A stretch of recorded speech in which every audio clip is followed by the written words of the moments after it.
Good morning friends.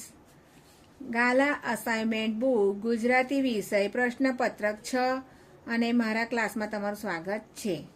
અહીં જોડકા પ્રથમ આપેલા છે. એમાં 1 નંબર દુકાનદાર, તો એ આવશે ક. અમારી છત્રી બહુ ટકાઉ હોય છે. જીવલો ડ. હાવકારના પોયરાને આપદાની પડવી જોઈએ. દેવજી બોલે છે, કાલ્ય હવારે રૂપિયો દઈ જઈશું. વિરાટ બોલે છે, નમસ્તે યંગ મેન. 5. નીના બહેને તેમના પતિ સંજય પાસે ભેટમાં અંકિતનું ખાલી માંગ્યું. નીના બહેને શૈશવ માંગ્યું હતું, તેને રમવાનું માંગ્યું. જન્મોત્સવ નવલિકા સુરેશ જોશીના ખાલી સંગ્રહમાંથી લેવા છે, તો ગૃહ પ્રવેશ સંગ્રહમાંથી. આંબા પટેલની ઘોડીની ચાલ રેવાલ હતી. કેવી હતી? રેવાલ. 8. શ્રીમદ રાજચંદ્રનું જન્મ સમયનું નામ ખાલી જગ્યા હતું, તો લક્ષ્મીનંદન હતું.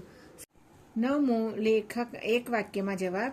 લેખકના મતે ઘરમાં કોનો પ્રેમ મળવાથી માણસ વ્યસની બનતા અટકી જાય છે, તો તેમાં આવશે લેખકના મતે ઘરમાં માતા, બહેન, ભાભી, પિતા, મિત્ર કે પત્નીનો પ્રેમ મળવાથી માણસ વ્યસનમાં બનતા અટકી જશે.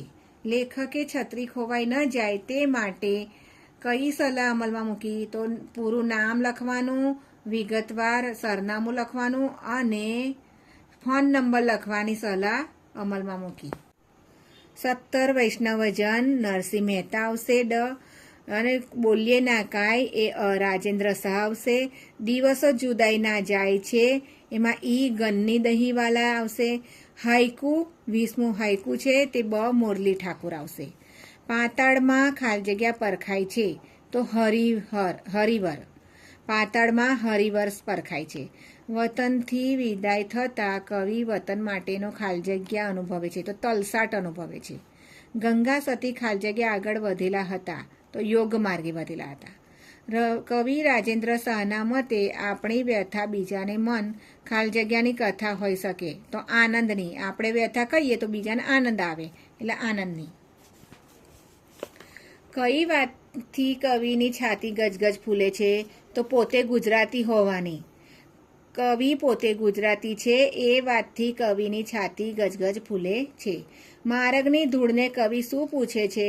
માર્ગની ધૂળને કવિ પૂછે છે, તમે મારા માધવને દીઠો છે ક્યાંક? આવશે પ્રશ્ન 33. સાચી જોડણી આપો. સ્ફૂર્તિનું આવશે આ પ્રથમ સ્ફૂર્તિ. શારીરિકમાં પ્રથમ આવશે શારીરિક. વિષમમાં આપણું સસ્કોણવાળું વિષમ આવશે. અહીંયા 35મો પ્રશ્ન છે, લોકગીત શબ્દનો સમાસ. તો એમાં આવશે લોકગીત, તો એનું આપણે છૂટું પાડીશું, લોકો વડે ગવાયેલું ગીત. તો અહીંયા લોકો વડે ગવાયેલું, આ મધ્યમ પદ લુપ્ત થઈ ગયું છે, તેથી મધ્યમ પદ લોપી સમાસ. બંને શબ્દના જોડીભેદ અર્થ આપવાના છે. પાણી તો જળ અને આગળનું પાણી તો હાથ આવશે.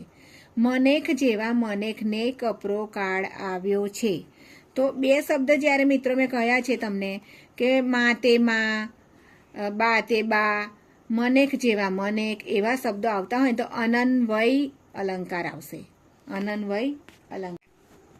38મું છે, પાલનહાર શબ્દ કયો પ્રત્યય રહેલો છે તે જણાવજો. પાલન અને પાછળ લાગે છે હાર, તેથી પર પ્રત્યય લાગે છે. પાછળ હાર લાગે છે, તેથી પર પ્રત્યય. શબ્દોના સમાનાર્થી શબ્દ શોધીને લખો. ઉર એટલે હૃદય અને સુધા એટલે અમૃત. પરસેવો સંજ્ઞાનો આપેલો વિકલ્પનો સાચો શબ્દ જણાવે છે. પરસેવો છે, પણ શું છે? પરસેવો એક વસ્તુ જ બની જાય છે ને, લિક્વિડ પાણી, તો દ્રવ્યવાચક સંજ્ઞા છે. કઈ? દ્રવ્ય. 41મું રૂઢિપ્રયોગનો અર્થ જણાવો. હળવા ફૂલ થઈ જવું. તો કોઈ જવાબદારીમાંથી મુક્ત થઈએ ને, ત્યારે આપણે જવાબદારી કે ભારથી મુક્ત થવું, ત્યારે હળવા થઈ જઈએ છીએ. તેથી અહીંયાનો મિનિંગ આવશે જવાબદારી કે ભારથી મુક્ત થઈ જવું. 42મું છે, નીચેની કહેવતનો અર્થ આપો. પાકા ઘડે કાંઠા ન ચડે. ન થાય તેવી મહેનત કરવી નહીં. અમુક ઉંમરે ભણતર અમુક વસ્તુ શીખી શકાતી નથી. નીચેના શબ્દ સમૂહ માટે એક શબ્દ લખવાનો છે. ગાયોનું ટોળું, તો તેને ધણ પણ કહેવાય છે અને ગોધણ પણ કહેવાય છે. વિરોધી શબ્દ આપવા છે. શીતળ, ઠંડુ પણ થશે એનો સમાનાર્થી, અને શીતળનું ઉષ્ણ થશે, વિરોધી. અહીંયા વિરોધી છે. 45મું છે કર્મણી વાક્ય ફેરવવાનું છે. તો થી વાળું આવ્યું, વડે વાળું. નિશિત નિયમિત પ્રાર્થના કરે છે. નિશિત વડે નિયમિત પ્રાર્થના કરાવાય છે. અહીંયા તળપદો શબ્દ છે ગદરો, તેનો આપણે થાય છે કાદવ. આપણી શિષ્ટમાં શું થાય છે? કાદરો. વિશેષણ શોધવાનું છે અને પ્રકાર લખવાનો છે. બાપુ શાહુકારનો ધંધો કરતા, તો શાહુકાર એ સંબંધક બતાવે છે. શું છે? બાપુ શાહુકાર, તો શાહુકારી છે એ સંબંધક વાચક છે. ક્રિયા વિશેષણ શોધીને તેનો પ્રકાર બતાવવાનો છે. બાપડી ઢેલ પાણીમાં બહુ મઉ થઈ ગઈ, તો બહુ એ પ્રમાણવાચક બતાવે છે. પ્રમાણવાચક ક્રિયા વિશેષણ. હૃદય શબ્દનો ધ્વનિ ઘટક છૂટા પાડવાના છે. તો હ રૂ રૂ કર્યું છે, તો રૂ, દ ખોડો, દ પછી અ આવશે અને પછી યને ખોડો જ રાખવાનો છે. નીચેના વાક્યની ભાવે વાક્ય રચના બનાવો. હું અને સંજય ખુશ થયા. હુંનું આપણે મારાથી વાળું કરવાનું છે. મારાથી અને સંજયથી ખુશ થઈ જવાયું. પંક્તિમાં છંદ ઓળખાવાનો છે. હણોના પાપીને દ્વિગુણ બનશે પાપ જગતના.